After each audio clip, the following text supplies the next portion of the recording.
La révolution du Fouta Toro, Almami Abdul Khadir Khan, 1776-1806, nde deftere wiete ko filnitande Fouta. O witiyanke windiyanke hono professeur Mamadou Yuri Sall, le centre culturel ɗo henne, ko ɗon deftere nde henne sina professeur Mamadou Yuri Sall ina arta e lowdi jubbande deftere nde. Filnitere Fouta e Almami Abdoul caggal no minduɗen e Souleymane Baal ɗum tan heddi hen saabu a wawa haalde hannde dartol Fouta e on yonta e filnitere Fouta a haalan Almami Abdoul ndaw saabu kala ko miiji Foutankoɓe anduɓe miijino no laamu jogirte no Fouta renirte beele ma yimɓe gone jaam ɗum Almami Abdoul tawi en winda ene nandina o ɗesani jabde wonde Almami ɓe gandi ɗum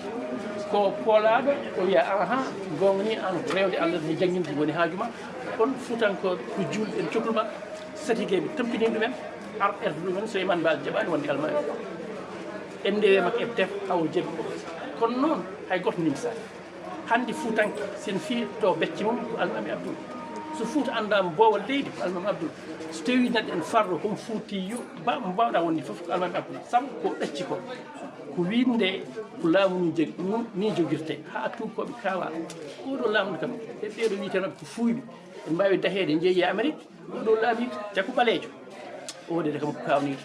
ha wotti yewtirede to e assemblée mum Angleterre en jewtirima assemblée mum France ila haadi France firñitade ila haadi Amérique firñitade taw Fouta wayi no wayni laamu ngo ene yuɓɓi jaam nen ɗo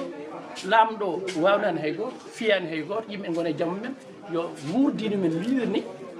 yo janggu no jiɗirni jangde towi hankkadi jangde ɓamti sa janggi tan a woni toroɗo sa woni toroɗo wawi wonde hunde foof hay goto yawta kom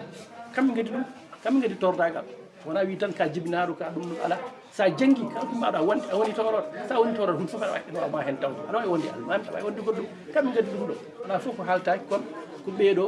gaddi ɗum ɗo ɗiɗo ngaaluji ngoɗo faaro kam gaddi ɗum Fouta en guitti yewade Fouta ay tubakoɓe nden en ganduno so Fouta yeeyade ɓen gawri mayat heege te Almami Abdoul en anduno ɗum ndo wiide onon tubakoɓe onon darde onon jiɗi yeydirde amen kono noon on joɓat impôt ɓe mbi ala impôt o saɗi a fawi man ko muusi ɓe wi somi jiiɗa joɗɗon ɓe mbi eyyi min jiiɗa en jooɗi o wi hay goto yeyta mon gawri woto gaare ɗo onon cood gawri te son coɗani gawri Fouta on mayat heege e battini jabbi ko wino ko impôt ji o wi sono ndewe maygo kadi il faut joɓon kubbal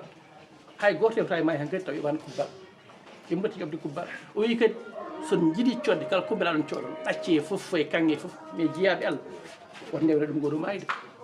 eyde en jiyago o haami ɗum ha laaɓi ceer ɗum waɗi o teskini e Europe naɓe en gandi Almami Abdoul en kaal inde Almami Abdoul ɓeyde ko assemblée haalte mo Angleterre e mo France saabu yodde ko no wayni wadde hande Almami Abdoul en haani yimɓe duttoye ko mum ko haalte ko hande foof jeyde hoore mum wawande hoore mum e banggal ngaalu sa wi laamu a fawtaka hay goto a farani e goo leydi haydara e banggue politique banggal dawrugol ko Almami Abdoul fuɗɗi haydara Fouta yiltonaka e woɓɓe foof hoore mum yoni ɗum nguuru mum yoni ɗum jangdi mum yoni ɗum histoire mum yoni ɗum laamɗi mum yoni ɗum farani hay goo leydi haydara ɗum wonno Fouta ɗum hande Sénégal yilto wona ɗum woni souveraineté ɗum woni Almami Abdoul deftere nde waɗi ndewmi tekel ngam ruɓidade ɗin kabruji tawi koye leyɗele kala yo leydi kemnondi wittude Almami Abdoul Khadir Khan o heeɓi yettade ndin leydi e yaade deftordu muɗum ngam hiñje caɗele wittuta ndeɗo deftere ɓuuri ɗum ɓoyde wittude Souleymane Baal dusrani noon wonno ndeɗo ganimde Souleymane Baal en 2014 guila nden ha joni mbeɗen e ndeɗo maayo wonno mi yiɗano waɗa wone gueɗe mbeɗen Almami Abdoul ko gandade e aduna ko lamɗo keptinama waddi winduɓe makko en keewi tubakoɓe toon jiiɗimi noon archive aji woni hen nder suuji e deftere nde ko tubakoɓe kaale makko taw ko yonto makko ko yumen guurde makko no gandirima ni holko kaale makko ɗum gaddi hexafal hoddiɓe makko walla o jangguitanno holko kaale makko ɗum biltonomi wimi yomi rendu ɗum ha heewa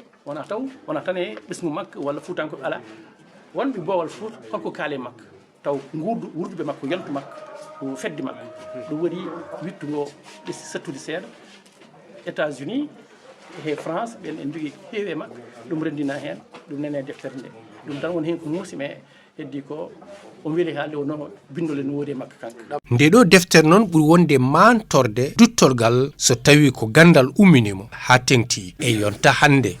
ɗama wam ko yo andu yoɓe eɓe gandu tan yoɓe gandu oɗo yonta eɓe ganda firñitere Fouta eɓe ganda holko woni Fouta ko haalte ko hannde fof e gueɗe Foutanke fotani ɗum hawde wawande hoore mum jeyde hoore mum rimɗudi wasde fadde hay goto haydara Foutankoɓe hannde ɓe mbawi wasde fadde laamu ko heewi en jogui ko yoni ɗumen e foof ko guurdi banggal jangdi e foof en jogui taw koɗani e woɗɓe haydara. Lancement révolution du Fouta Almami Abdoul Khadr Kane ndeɗo deftere filñitande Fouta waɗi ko yeeso adjoint gouverneur de la région de Matam kalfinaɗo kala ko fewte ɓamtare e nder diwan o henne e tawtorede kadi dendagal ɓesgu Matam e région muɗum ala ko haali non henne elewaɓe kam e professeur uji